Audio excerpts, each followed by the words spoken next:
সাম্প্রতিক অর্থনৈতিক যে ইনফ্লেশন চলছে এ ব্যাপারে মানে আমাদের কোনো সমাধান আছে কিনা, ইসলামিক সমাধান আছে কিনা, গুরুত্বপূর্ণ প্রশ্ন করেছেন। যে প্রশ্নটা করেছেন তাকে ধন্যবাদ জানাই। যে সাম্প্রতিক অর্থনৈতিক স্যাংশন যেটা হচ্ছে, ইনফ্লেশন হচ্ছে, এগুলোতে আসলে আমাদের মতো থার্ড ওয়ার্ল্ডের কান্ট্রিদের কি করণীয় বা ইসলামিক সলিউশন আছে কিনা, চমৎকার প্রশ্ন। তবে এই প্রশ্ন উত্তর দেওয়ার আগে আমি একটু ভয় পাচ্ছি আর কি।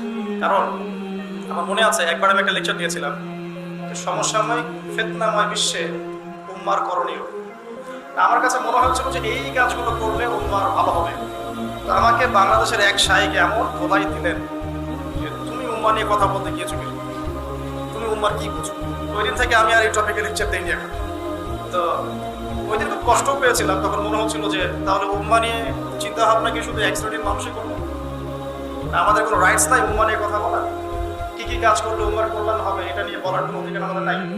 কিন্তু আমরা বলি যে সবাই যদি জ্ঞান অর্জন করে উম্মার জন্য কল্যাণ, সবাই যদি জ্ঞান অনুযায়ী আমল করে উম্মার জন্য কল্যাণ, ইসলামিক নলেজের সাথে যদি জেনারেল নলেজ একসাথে পড়াশোনা করে উম্মার জন্য ভালো হবে, সায়েন্সের দিকে অগ্রগতি করলে উম্মার জন্য ভালো হবে, ফ্যামিলি গুলো যদি আমাদের ইসলামিক হয় ভালো হবে, আমরা যদি ইউনাইটেড ওয়ান উম্মা প্ল্যাটফর্ম ক্রিয়েট করতে পারি বা এই কনসেপ্ট পালন করে উম্মার জন্য ভালো হবে, ইকোনমি সমৃদ্ধ করতে পারলে ভালো হবে, পলিটিক্যাল লিডারদের সাথে ফাসাদে না জড়িয়ে তাদেরকে সদুপদেশ দেওয়ার মধ্য দিয়ে যদি রাষ্ট্রকে উন্নত করা যায় উম্মার জন্য ভালো হবে। এই কনসেপ্টগুলো বলার অধিকার তাহলে আমাদের নাই।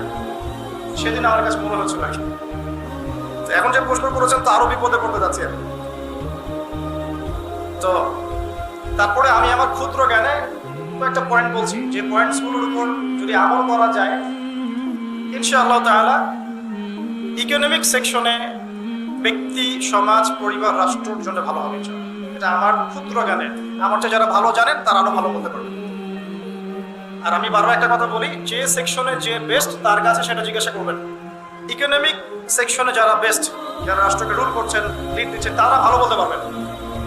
আমি ইসলামিক বিষয়টার সাথে একটু কম্বিনেশন করে একটা অ্যান্সার দেওয়ার চেষ্টা করছি। এক নাম্বার, হাতে পায়ে অনুরোধ করছি করজোর করে অনতি বিলম্বে যাকাত ভিত্তিক অর্থনীতি চালু করুন। এটা আপনি বুঝবেন না যদি আপনি সেকুলার ইকোনমিক্স সারা জীবন পড়ে থাকেন, ইসলামিক ইকোনমিক্স সম্পর্কে বিন্দুমাত্র ধারণা না থাকে, আপনি বুঝবেন না যে যাকাত ভিত্তিক ইকোনমিক সিস্টেম কি।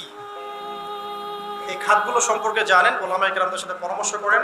প্রত্যেক বছর কোটি কোটি টাকা বাংলাদেশে যাকাত তোলা সম্ভব, এবং সেটাকে যদি রাষ্ট্রীয়ভাবে কালেক্ট করা যায়, যাদের নেশার পরিমাণ সম্পদ হয়েছে, এটা দিয়ে অনেক সমস্যার সমাধান হয়ে যাবে রাষ্ট্রীয়। এটা এক নাম্বার, এটা আমার রিকোয়েস্ট। দুই নাম্বার, সকল প্রকার অপচয় বন্ধ করে দিতে হবে। সকল প্রকার অপচয়, শুধু মসজিদের এসির দিকে চোখ দিলে হবে, চট্টপটন যেখানেই অপচয় হচ্ছে সেখানেই চোখ দিতে হবে। আর সলিউশনের ক্ষেত্রে সাম্প্রদায়িক চিন্তা করা যাবে না। মসজিদের এসি কি খুব দোষ করে ফেলেছে? যারা বিলাসিতায় ব্যস্ত আছে দেশে, তাদের বাসায় কি এসি নাই? এক কথায় যত প্রকার অপচয় আছে সমস্ত অপচয় বন্ধ করতে হবে। এবং এই অপচয় কিন্তু গভর্নমেন্টের চেয়ে বেশি করে জনগণ, এটা জানেন? গভর্নমেন্টের চেয়ে বেশি অপচয় আমরা করি। আমরা বিদ্যুৎ অপচয় করি, গ্যাস অপচয় করি, তেল অপচয় করি, আমরা অপচয় করব। চট্টবচন চেঞ্জ করতে হবে। দুই নাম্বার, এটা আমার ভিউয়ার। তিন নাম্বার, যত দুর্নীতিবাজ আছে সবগুলোর তালিকা করতে হবে। তালিকা করে সবার কালো টাকা সাদা করতে হবে, এবং এই কালো টাকা সাদা করে দেশের জনগণের পিছনে খরচ করতে হবে। আমার এই ভাই আছেন এখানে, পলিটিক্সের সাথে জড়িত। একজন অনেস্ট পলিটিশিয়ানের বক্তব্য এমন হবে যে আমার নিজের সম্পত্তির মধ্যেও যদি কালো কোনো টাকা থাকে এটাও সাদা করে জনগণের জন্য দিয়ে দিতে হবে। তখন আল্লাহ পাক কি করবেন জানেন? ওই পলিটিশিয়ানকে কিয়ামতের মাঠে নূরের মিম্বর দান করবেন, কারণ তিনি ন্যায় বিচার করেছেন। ন্যায় বিচার করেছেন। এখন একটু পরিসংখ্যান আমাদের ভাইরা দিতে পারবে যে পুরো মানে সামাজিকভাবেই বলেন আর পলিটিক্যালি বলেন, কত কোটি কোটি টাকা আমাদের দুর্নীতি আছে। সুইস ব্যাংকের খবর নেন, কি বলবো? সুইস ব্যাংকের খবর নেন, শেয়ার বাজারের খবর নেন, রাষ্ট্রীয় বড় বড় যে খাতগুলোতে দুর্নীতি হচ্ছে একটু খবর নেন। খবর নিয়ে দেখেন কত কোটি কোটি টাকার দুর্নীতি। সেগুলোকে সাদা করেন, জনগণের কল্যাণে ব্যয় করেন, কিসের তেলের দাম আর কিসের গ্যাসের দাম দেখবেন সব ঠিক আছে। তারপর সাস্টেইনেবল অ্যাসেট বলতে যা বোঝায়, এই ধরনের অ্যাসেটের দিকে ফোকাস করতে হবে। কিরকম? কৃষিজ যে অ্যাক্টিভিটিসগুলো আছে, কৃষিজ, এদিকে বেশি ফোকাস করতে হবে। আমরা উৎপন্ন করব, নিজেরা চলবো। গোল্ড অ্যান্ড সিলভার এগুলোর দিকে বেশি ফোকাস করতে হবে, মার্কিন ডলার দিকে নয়। বিকজ মার্কিন ডলারও অচিরেই কলাপস করে যাবে, দেখে নিয়ে। আমি কি একদিন বলেছিলাম যে টাকার মান কমে যাবে? এখন বললাম অচিরেই এমন একটা সময় আসবে ইনশাআল্লাহ তাআলা এই মার্কিন ডলারও কলাপস করে যাবে। এখন তো ডলার হচ্ছে হার্ড কারেন্সি আর বাকিগুলো সফট কারেন্সি, মানে ডলারের মধ্যে মনে হয় সোনা লাগানো আছে। আপনি 112 টাকা বা 17 টাকা দিয়ে $1 কিনবেন। এই জন্য কিন্তু তোমার টাকার এত মান কেন, আমার টাকার এত কম কেন?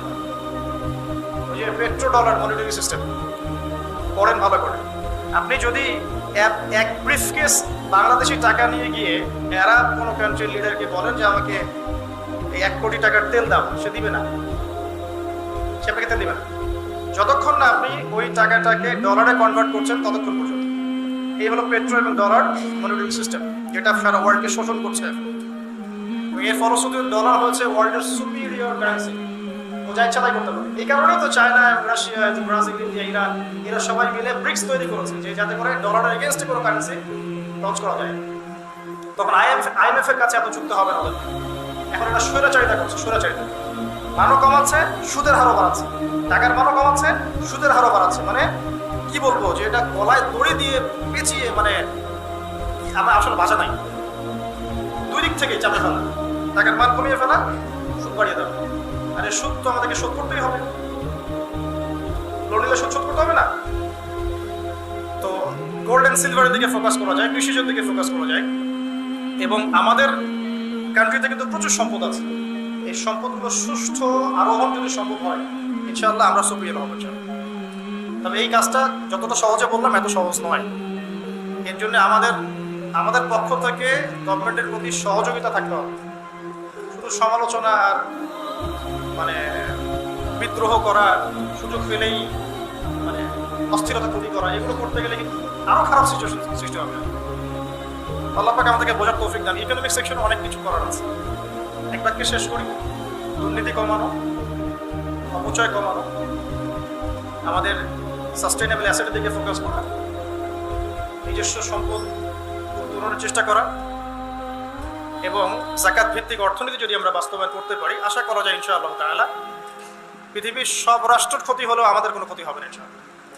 আল্লাহ পাক আমাদেরকে বোঝার